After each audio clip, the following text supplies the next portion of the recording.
Hi, this is Randy Finney with Right Side of the Chart, and today is Tuesday, January 22nd, 2019. I hope everybody had a great weekend. I'm doing this video for primarily for the YouTube channel. I've already put a video out earlier today for members of Right Side of the Chart. In that, I had covered specific price targets. We shorted QQQ on Friday. Got a nice entry on that so far, right around the highs, and that's one reason I didn't do a video. I kept that video is member only content because it is an official trade. Therefore, I'm not going to share the price targets on this one. But I can tell you, the same thing I've been saying for a while. You can see the 60-minute charts. We ran into a nice fib cluster. There's a Fibonacci cluster on QQQ right there where we hit. The divergences are still very much intact, everything I've mentioned recently. So when you look at this chart, these are fib lines, ignore those. But basically what you're looking at here is just a nice, clean, bearish rising wedge pattern. I know it seemed like forever. This one looked like it was going to break down and could have broke down any point back here. We just got more extended, and the only thing that it did not change the technicals one bit. You can see down here the overbought readings. Last time we were overbought, this goes back for months. This goes back to early December. We only have three overbought instances where we crossed above the R70 level. That's the red line on the RSI. These didn't quite get above there. And we were right here, here, and here. Now, yes, we were in a pretty powerful downtrend now. The near-term trend is up. However, the intermediate-term trend indicators are still bearish. So you have to respect this. And again, all that it's done, the fact that we pushed up a little higher than where I started calling for a pullback, it's just extended the targets. I can tell you this, we're talking about I'm looking at about a 5 to almost close to a 6% pullback off Friday's highs in QQQ. So that's it. And most importantly, we have pretty solid sell signals today on QQQ. We also have a short on crude oil. Let me show you if I can take a look at the chart. Let me find one without the targets. Actually, I'll show you this one. This is posted this chart in the trading room this morning before we broke down. This is CL crude futures 60-minute chart. And we were right here, and I said I expected an imminent breakdown of below this wedge, and we did, and it was impulsive too. So since the market opened, CL again crude futures went on to make an impulsive breakdown below this clean bearish rising wedge pattern. And in the video that I did for members earlier today, I used a term. I make a lot of terms up in trading, and one of those I have is I call it technical syzygy. What syzygy is the alignment of three or more celestial bodies. So, for example, we had that blood moon, the lunar eclipse on Sunday night, and that's one example of that. Now, in trading, I use that term when the charts are in alignment. Now, what I'm referring to is there has been a very strong correlation between crude and the stock market recently. In fact, they both bottomed on December 24th, as you can see there, and they both had very strong rallies with just really one decent correction along the way. But for the most part, crude is traded largely in lockstep. Now, why is that? There are times crude will trade on its own fundamentals, its own supply and demand factors. But right now, it's a big guessing game for everybody. And just like we were in free fall mode down leading into the December 24th lows, because everybody thought the world was going to come to an end. If you recall back then, I said, no, the fundamentals are still strong. We're going to get a nice rally into January or so.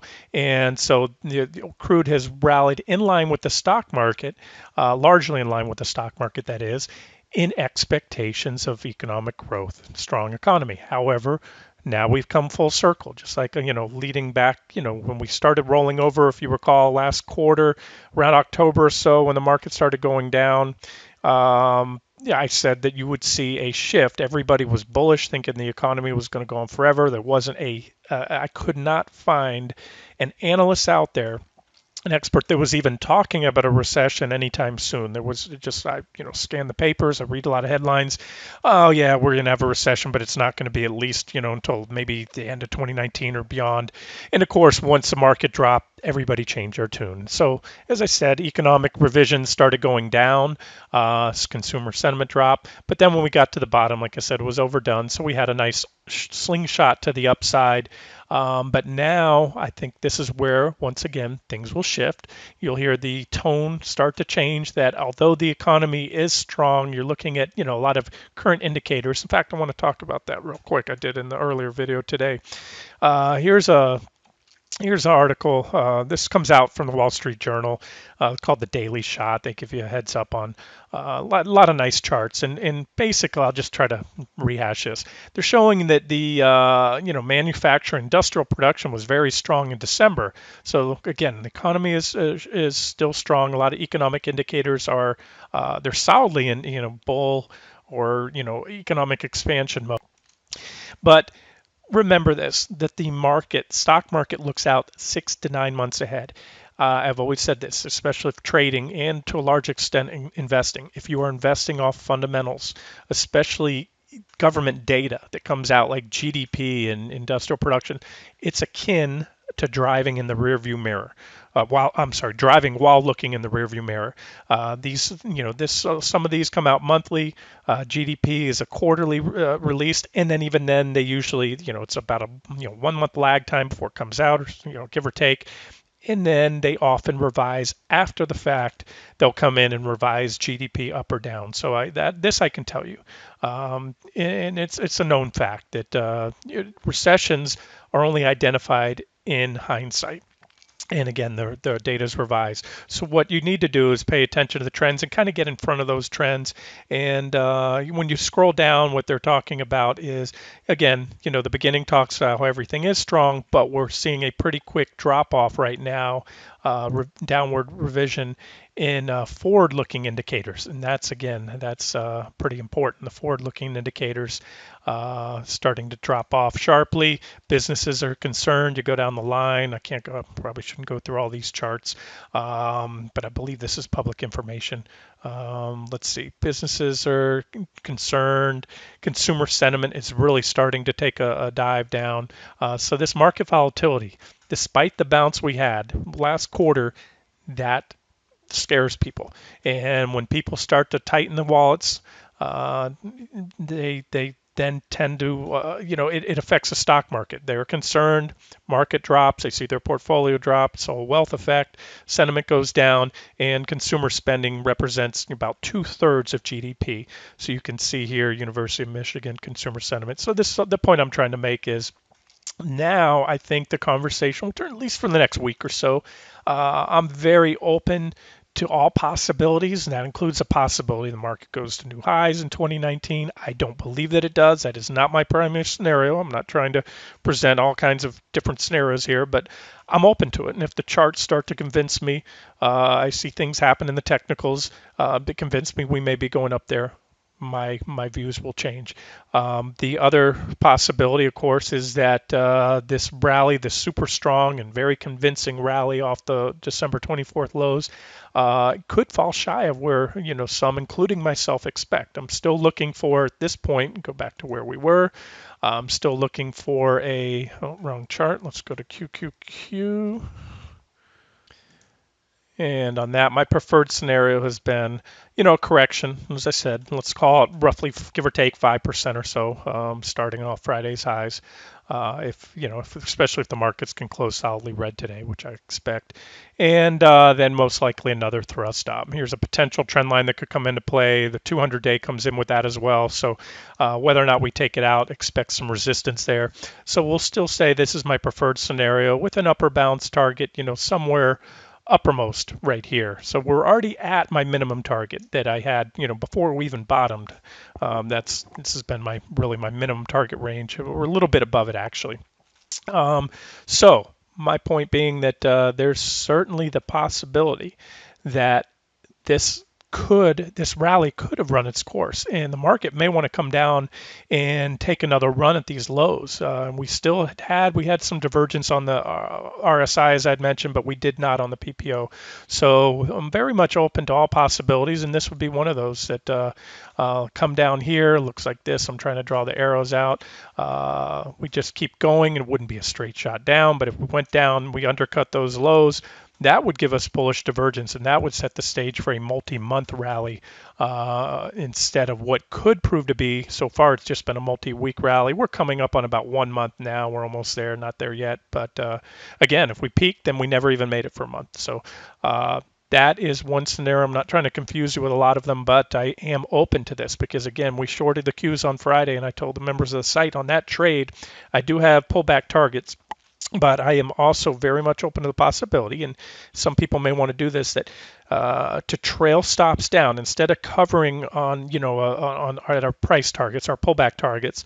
One option is, as this trade continues, if it remains profitable and even becomes more profitable, just trail stops down. That's it. So you can look at trading one of two ways. You can hit those quick pullback targets where, those are levels I expect a reaction. Again, they're not on this chart, but cover there. And if there is a bounce, if this is just, we're going to see a correction here in the next week or so, then you can probably, or we may be able to, we shorted right by the top, near the top, just off it on Friday, and we could be able to cover right on the lows and not give any profits. In other words, milk all of a 5% or so pullback. However, if you're willing to trail down a stop or lower your stops to protect profits, maybe give a 2% buffer, for example, 2% trailing stop, or just ratchet it down as the market goes, then that opens the door for what I call a runner trade, where we could have a much larger move. If you grab the highs right there, let's just say that the market does not take out Friday's highs before it comes and tests the lows, then you're talking a drop of, just to get down to those lows, about 13.5%. And if we start to get anywhere close to the lows, if this pullback here, I think if it goes much below, let's say, well, where I'm talking, there's about a 6% or so drop. If it goes much lower than that, gets anywhere close, you're going to just see panic selling. You're going to see the headlines start to become very bearish again about the economy slowing, quantitative tightening, Brexit, China slowing down, you name it, all that stuff. The government shut down the U.S. It never fails to amaze me. I can almost write the headlines. If the stock market does this, and like I said, I'm already looking for at least Friday of 5% pullback or so, and you will see the news will follow. The headlines, which have been increasingly bullish recently, will start to become increasingly bearish, and that's just the natural cycle of things. So I just want to lay out what I expect to happen, and like everything else, if I'm wrong on all of this, I do want to make mention, this is the first official short trade that we've had on the site since right here. The last time we had an official trade on QQQ short, we shorted right here on this one of these kickback rallies. I think it was that one, almost to the button right at the top. I've talked about some objective short entries along the way here, quick pullback trades, and those were all just unofficial trades, levels to look at that may have provided objective short entries. But this one, as I said to the members of the site, my confidence was high enough to put it on as an official trade. And I just want to share that there is potential for more than a 5% pullback here. And I'll tell you what, if we pull back less than 5%, if much less than 3, then it tells me there's a different dynamic in this market. The rally's been very strong right now, but I view that as nothing more than the pendulum swung too far to the opposite direction. Correction went a little deeper than I think it should have at this point in time.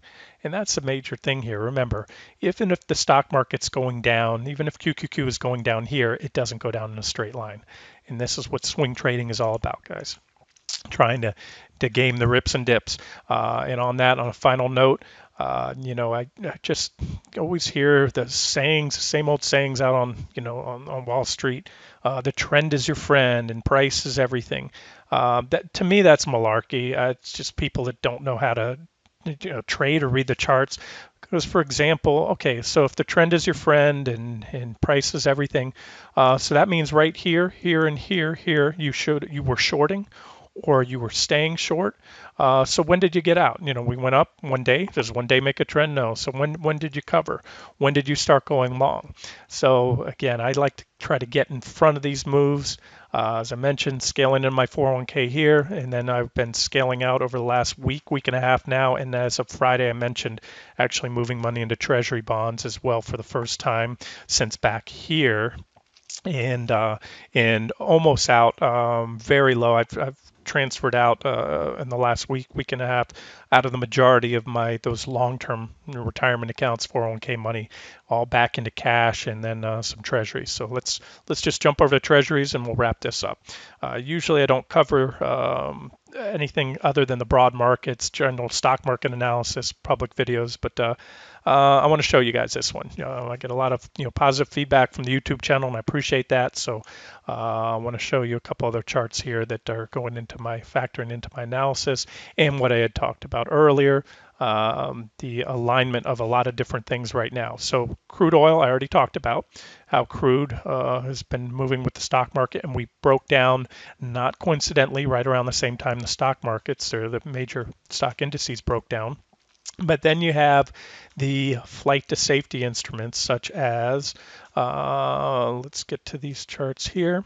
We have ZT. ZT are the 2-year Treasury bond or Treasury note futures. U.S. Treasuries have always been the go-to flight to safety instrument for institutions. Gold is another flight to safety instrument, but typically the professionals, the institutional investors, when they sense market weakness, whether they feel it coming or it's already in process during a stock market correction, they tend to flock to treasuries. So ZT has a beautiful bullish falling wedge pattern. Remember, bonds move opposite stocks. Stocks go down, bonds go up because money is moving into bonds. Again, treasury bonds, not all bonds, but treasury bonds. Junk bonds will probably fall in line with the stock market this week. So there it is, a nice bullish falling wedge pattern that is primed to break out. And then we also have the long-term bonds. Let me find those for you. And that's ZB. ZB are 30-year bond futures. So if you're a ETF trader, TLT, that holds long-term treasury bonds, it'll look similar to this. So you also have a nice bullish falling wedge. So this is what I meant earlier in the video by saying how the charts are in alignment right now. Everything's coming together. There's your bullish falling wedge on ZB. Again, 30-year treasury bonds. This is a 60-minute chart. And I had an alternative trend line here, which it's pushing up against now. And so we'll consider this one a freebie for you guys if you're traders. Now, there's not a lot when you trade bonds. No, you're leveraged here. If you're trading ZB, if you know this, I don't have to tell you that. If you trade futures, you understand how much the leverage factor involved in these. But on TLT, it's not a get-rich-quick instrument, but the thing is with that, you can leverage it up because your risk isn't as much on the downside. So, everyone has different position sizes, but I'll use a round number. If you usually trade 10,000 into SPY, you can easily go 20, 30,000 into TLT because the downside risk, in a bad day, TLT doesn't drop 5% like SPY can. In a good day, it doesn't go up 5%. So your risk is much lower and your return potential as well. So therefore, you can adjust within, I call that another term I made up, beta adjusted position sizing, and all the official trades on the site I always give a suggested beta adjusted position size there. So that's it. Just to recap, equities look poised to fall. Crude oil looks poised to fall with it, and treasury bonds look poised to rally. And we'll just keep it simple at that. If something changes in my outlook, I'll do another update. But as of now, that's what I'm looking for. Just to recap, near-term weakness, correction, pullback in the market, give or take 5%, 6% maybe, and we'll go from there. And after that, I think a resumption of the uptrend. But again, I'll let the charts be my guide. As I say, the charts are dynamic, and so is my analysis. So if we drop 3, 4, 5%, I'll look to see how things look at that point in time, decide whether to cover shorts, decide whether to scale back in, because that was my plan with the retirement accounts. It's hard to move around, especially 401k money. Some funds will let you go in and out. Others, you can't do it very often. But At this point in time, like I've been saying for the last week or so, the risk reward to staying long was rapidly diminishing. Therefore, I've scaled out most of those long-term positions. And of course, in my trading account, as I said, I'm short. All right, this has been Randy Finney with Right Side of the Chart. I hope you enjoyed it.